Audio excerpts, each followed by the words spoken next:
ভোটের ফল ঘোষণার আগেই নতুন করে উত্তেজনা কলকাতায়। ক্ষুদিরাম অনুশীলন কেন্দ্রে ইভিএম আর ব্যালট বক্স ঘিরে উঠছে একের পর এক প্রশ্ন।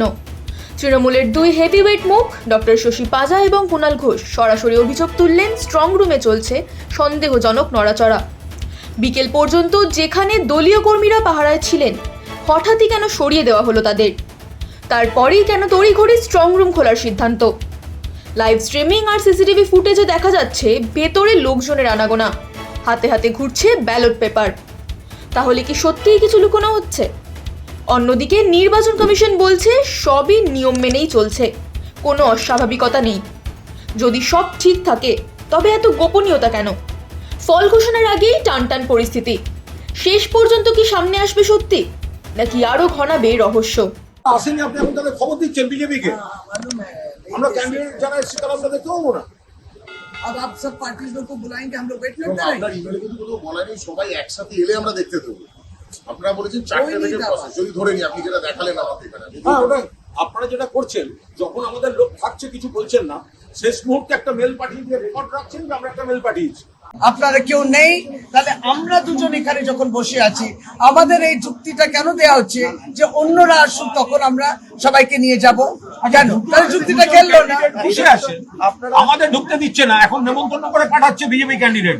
আমরা 4:30 পরে তো ক্যামেরাতে মুভমেন্ট দেখছি, ক্যামেরা নাম্বার 17 এ মুভমেন্ট, তারপরে তো আসলে আমাদের লোকেরা ইলেকশন কমিশনের এই স্কুটিনির কাজে 3:30 4টে অব্দি তো এখানেই ছিল, ফলে তাদেরকে জানানো হয়নি যে এখানে আবার ওই মেশিন খোলা হবে।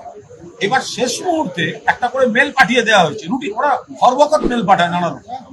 এবার তাতে আমাদের কি ধারণা হচ্ছে? আমাদের ধারণা হচ্ছে আমাদের টিম তো ওখানে আছে, অথচ টিমকে এটা বলা হয়নি।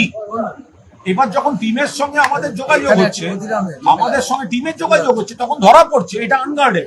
এবার শশীদি ছুটে আসছে নয়, এবার আমরা আসছি, আপনার বাইরের স্ক্রিনে দেখা যাচ্ছে ভেতরে লোক কাজ করছে, বাইরের স্ক্রিনে দেখা যাচ্ছে ভেতরে লোক কাজ করছে। ওদিকে সিও বলছেন স্ট্রং রুম সিল্ড, ওখানে কাজ হচ্ছে না। আরে লাইভ স্ট্রিমিং তো ইলেকশন কমিশনের ক্যামেরায় হচ্ছে, আপনারা দেখুন ওখানে কাজ হচ্ছে।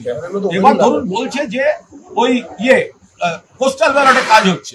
আমাদের বক্তব্য হচ্ছে যে যদি পোস্টাল ব্যালটেই হয় তো তাহলে সেই পোস্টাল ব্যালট গুলো এলো কোথা থেকে?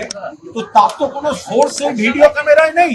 এই বিষয়টা হচ্ছে যে জিনিসটা ট্রান্সপারেন্টলি প্রত্যেকটা পলিটিক্যাল পার্টিকে জানানো হয় না কেন? কত গুরুত্বপূর্ণ। আপনার স্ট্রং রুম আপনাকে খুলতে হচ্ছে একটা কাজের জন্য, সেটা সমস্ত পার্টিগুলোকে জানাতে হবে। আর যখন দেখলেন কোনো পার্টি ছিল না, তাহলে খুললেন কেন? এখন কেন বলছেন যে ওরা আচ্ছা খুললেন না? আপনি যদি দেখেন কোনো পলিটিক্যাল পার্টি নেই তাহলে খুলতেন না, আর যদি বলে থাকেন না জানিয়েছি তাহলে আমরা এসছি বা ঢুকতে দিচ্ছি না। এই চিন্তাটার মানে কি?